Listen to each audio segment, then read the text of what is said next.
अभिवादन स्वीकार कीजिए ब्रजेश मिश्रा का और आप देखना शुरू कर चुके हैं द डिबेट।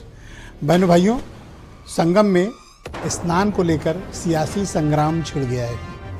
विभिन्न राजनीतिक दलों में महाकुंभ का ये दुनिया के सबसे बड़े जमावड़े पे राजनीतिक बयानबाजी के साथ साथ इसके धार्मिक और राजनीतिक इस्तेमाल के भी आरोप लग रहे हैं। आज चर्चा हम इसी विषय की करने वाले हैं। बहनों भाइयों, दुनिया का सबसे बड़ा धार्मिक जमावड़ा जिसे हम कुंभ के नाम से जानते हैं, इस बार प्रयागराज में वो आयोजित है।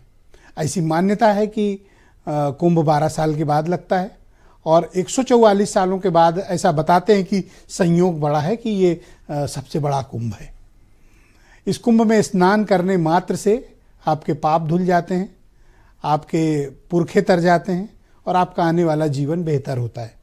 आप स्वयं के, अपने परिवार, देश, प्रदेश, समाज और दुनिया के कल्याण की कामना करते हैं।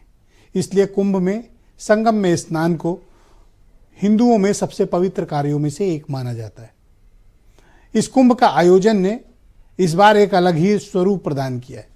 बहनों भाइयों, जब धार्मिक आयोजन हो और उन धार्मिक आयोजनों में राजनीति न हो, ऐसा हो ही नहीं सकता।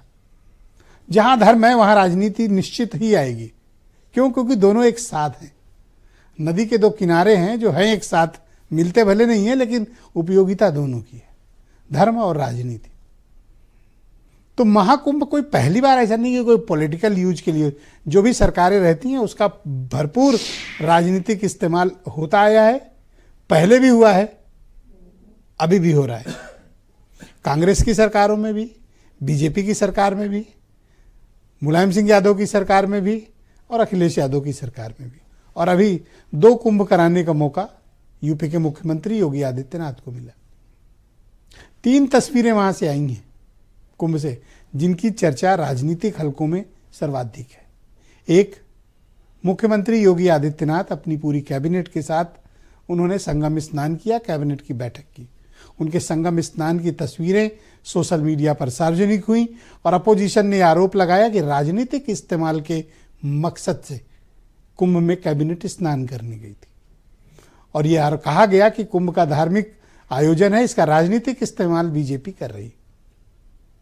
दूसरी तस्वीर आती है अखिलेश यादव की, देश की तीसरी सबसे बड़ी पार्टी और उत्तर प्रदेश का लार्जेस्ट अपोजिशन, उसके लीडर, पूर्व मुख्यमंत्री, एक कुंभ भी करा चुके हैं वो 2013 का। उनके नहाने की तस्वीरें भी सोशल मीडिया में बहुत वायरल हुई। कल टेलीविजन पूरे में चैनल्स पे पूरे दिन उनकी तस्वीरें छाई रहीं और ये मसला चल ही रहा था कि आज देश के गृह मंत्री अमित शाह संगम स्नान करने पहुंचे। तभी कांग्रेस पार्टी ने आज कहा कि गंगा नहाने से गरीबी दूर नहीं होती। हालांकि मल्लिकार्जुन खड़गे ने इसके बाद कहा, भाई किसी की भावना आहत हो रही है तो मैं इसके लिए क्षमा चाहता हूं, लेकिन कहा जरूर उन्होंने। उनको ये बात अंदर तक कहीं हर्ट की कि क्यों गंगा नहा लिए। बड़ा लंबा इतिहास है, आप सब इससे बेहतर वाकिफ हैं। मैं गंगा के महात्म्य पे कुछ कहूं तो ये बहुत सूरज को दिया दिखाने वाली बात होगी। लेकिन बहनों भाइयों, महाकुंभ पर जो राजनीति हो रही है ये एक अलग लेवल का विषय है। कुंभ में आने वाले 99.999% श्रद्धालु, मैं वहीं का रहने वाला हूं, इसलिए मैं जितना बेहतर एक्सप्लेन कर पाऊंगा शायद कोई बताए। मेरी जिंदगी का जो शुरुआती वक्त का बहुत हिस्सा माघ मेले और कुंभ मेले में बीता है। वहां आने वाले 99.999% इनको राजनीति से कोई लेना देना नहीं। ये आम गांव के गरीब लोग हैं, गांव के आने वाले वंचित लोग हैं, गांव के आने वाले श्रद्धालु लोग हैं, जिन्हें कोई सुविधा नहीं चाहिए, जिन्हें सरकार से कोई तवक्को नहीं है, सरकार से कोई अपेक्षा भी नहीं है उनकी। वो चाहते हैं कि वो संगम स्थान तक पहुंच जाएं, स्नान कर लें और स्नान करके लौट आएं। ये तो अब थोड़ा लेटे हनुमान जी और अक्षय वट को लेकर हो गया, वरना सामान्य तौर पर वहां संगम स्नान का ही महत्व है। तो आम आदमी को क्या चाहिए? सिर्फ संगम में स्नान, उसे और कुछ नहीं चाहिए। अपना खाना साथ लाता है, अपनी सुविधा साथ लाता है, अपना बिस्तर साथ लाता है, अगर रात रुकना है तो अपना साधन से आता है। 20 किलोमीटर भी पैदल चलना पड़े उसको कोई किसी शिकायत नहीं होती। ऐसी परंपरा है। दान और पुण्य की, वह है संगम स्थली। लेकिन राजनीतिक दलों का उद्देश्य कुछ और होता है। वो सिर्फ धार्मिक आयोजन इसलिए नहीं आते, उसका उन्हें राजनीतिक इस्तेमाल भी करना होता है। और पॉलिटिक्स में ये सब करना कोई हमारे देश में नाजायज बात नहीं है, करते हैं लोग, लेकिन इस पे आपस में झंझट शुरू हो गया है और वो झंझट सार्वजनिक हो गए।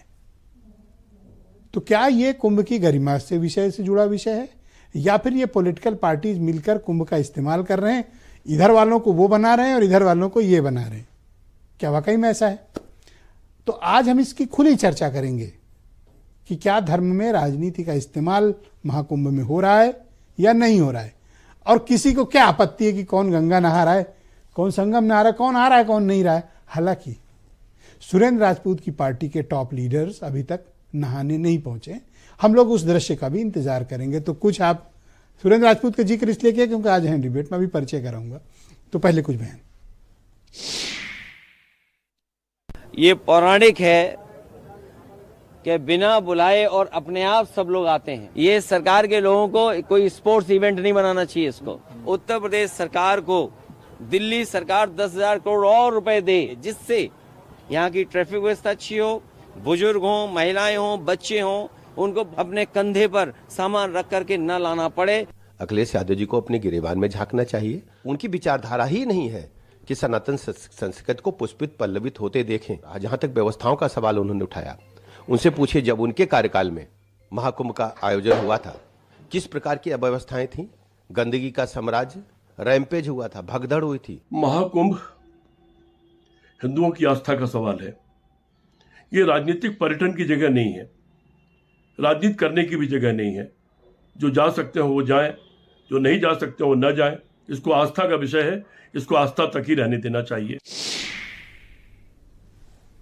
तो बहनों भाइयों, आज की परिचर्चा को आगे बढ़ाएंगे। आनंद दुबे उत्तर प्रदेश में भारतीय जनता पार्टी के प्रवक्ता हैं, अनूप संडा समाजवादी पार्टी के प्रवक्ता हैं, विनय राय जाने माने पत्रकार हमारे साथ कार्यक्रम में मौजूद हैं, सुरेंद्र राजपूत कांग्रेस कमेटी के प्रवक्ता, अनिल दुबे राष्ट्रीय लोकदल के राष्ट्रीय प्रवक्ता हैं, और वीरेंद्र सिंह जी हमारे स्टेट हेड। आप सभी का स्वागत और धन्यवाद हमारे साथ इस कार्यक्रम में शिरकत करने के लिए। आनंद दुबे जी, क्या आपकी पार्टी